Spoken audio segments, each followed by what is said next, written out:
এই সুন্দর কাজগুলো করি সমাজ এবং দেশের কল্যাণে। আমি ব্যক্তিগতভাবে পুচির মা এবং তার ফ্যামিলিকে স্যালুট জানাই। হাই রে ভাই রে ভাই, যেদিকে চাই সবাই খালি ব্যস্ত, ইন্দুরমুখী, সিকামুখী, তবলা, তারপরে কি করে গিটার, একতারা, দোতারা, হারমোনিয়াম সব বাজানি কইয়া ব্যস্ত আর ব্যস্ত। কি কইবেন, এগুলাই যেন এখন ফেসবুক দুনিয়ার আসল তাজা খবর। কিন্তু এদিকে যে সেই হারমোনিয়াম তবলা রাইখা আরো বড় বিষয় যে বাজনায় লিতেছে আরেকজন, এই খবর আছে?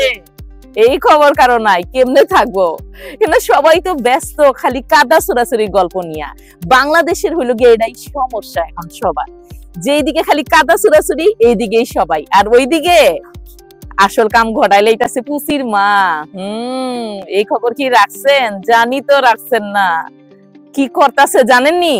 শুনেন এবার। একজন আরেকজনের গালাগালি, একজন একজনের বকাবকি, সবকিছুর মাঝখান দিয়া চুপ কইরা সুন্দর একটা কাম ঘটাই লাইছে পুচির মা। এই কাম ঘটানোর সাহস কি কারো আছে? থাকলে এমন কাম ঘটাইয়া দেখান। পুচির মা কি করছে পরিবারের সবাইরে নিয়া? হাই রে হাই, এ তো বড় ইতিহাস। 5টা বাচ্চারে পড়াশোনার সুযোগ কইরা দেওয়ার জন্য পরিবার সহ সবাই একসাথে ঐক্যবদ্ধ হয়েছে। সারা বাংলাদেশ থেকে 5টা বাচ্চার পড়াশোনার দায়িত্ব নিবে পুচির মা পরিবার। তাদের জন্য 1 লক্ষ টাকা নির্ধারণ করা হয়েছে। প্রতিটি শিক্ষার্থীর জন্য 20,000 টাকা করে। তারা তাদের পুচির মা পেজে একটি ইমেল অ্যাড্রেস দিয়েছে। সেই ইমেল অ্যাড্রেসে সম্পূর্ণ বিস্তারিত পাঠানোর পর সেই 5 জনকে নির্ধারণ করবে। এইরকম ঘটনাগুলোকে তো আমরা সাধুবাদ জানাই না, কেউ কারো দেখা দেখি ভাইরালও হই না। বর্তমান সময়ে এই যে টপিক, অসুস্থ মস্তিষ্কের টপিক, সবগুলোকে কিন্তু আমরা হাস্যরসিক ভাবে কিংবা সিরিয়াস ভাবে আমরা নিজেরাই কিন্তু আরো বেশি প্রমোশন করছি, কিংবা কি ওই যে সেই শব্দটি ভাইরাল, যে কথাটি আবার শুনেছিলাম বলেছে বাংলাদেশের 2 জন মানুষকে নিয়ে কথা বললে নাকি ভাইরাল হওয়া যায়। এই বিষয়গুলো থেকে কেন আমরা বেরিয়ে আসি না? এভাবে কথা বলতে গিয়ে যাদেরকে নিয়ে এত কথা হচ্ছে, তারা কিন্তু আসলে তাদের ব্যক্তিগত কাদাকাটি ছোড়াছড়িকে এখন অন্যান্য দিক দিয়েই নিয়ে যাচ্ছে। একজন প্রমোটার অন্য প্রমোটারকে শুধু একা করে কটূক্তি করছে না, এ যেন আরো অন্যান্যদের সাথেও জড়িয়ে যাচ্ছে বিষয়টি। এবং একটি উদ্যোক্তাকে নিয়ে কথা বলা হচ্ছে না, সেতে আরো অনেকেই জড়িত হচ্ছে।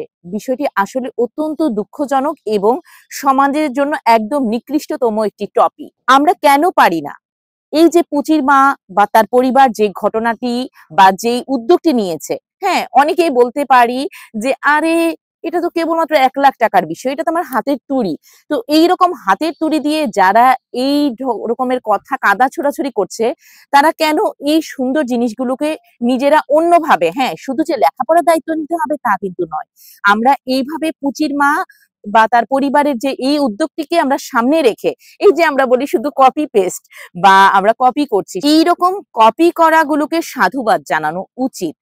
আমরা যে যার সাধ্য অনুযায়ী এই সুন্দর কাজগুলো করি সমাজ এবং দেশের কল্যাণে।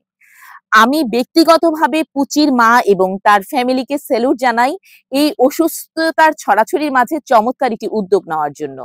আসুন আমরা এই কাজগুলোকে ছড়িয়ে দেই, এরকম উদ্যোগকে বা এই কাজগুলোকে আমরা ভাইরাল করতে সহযোগিতা করি, এবং যদি কপি করতে হয় কিংবা কোনো বিষয় নিয়ে নেট দুনিয়াতে ভাইরাল করতে হয়, এইরকম ঘটনাগুলোকে ভাইরাল করি। আর প্রতিযোগিতা, হ্যাঁ প্রতিযোগিতা কেন নয়, প্রতিযোগিতাগুলো এই সকল বিষয়গুলোকে নিয়ে করি।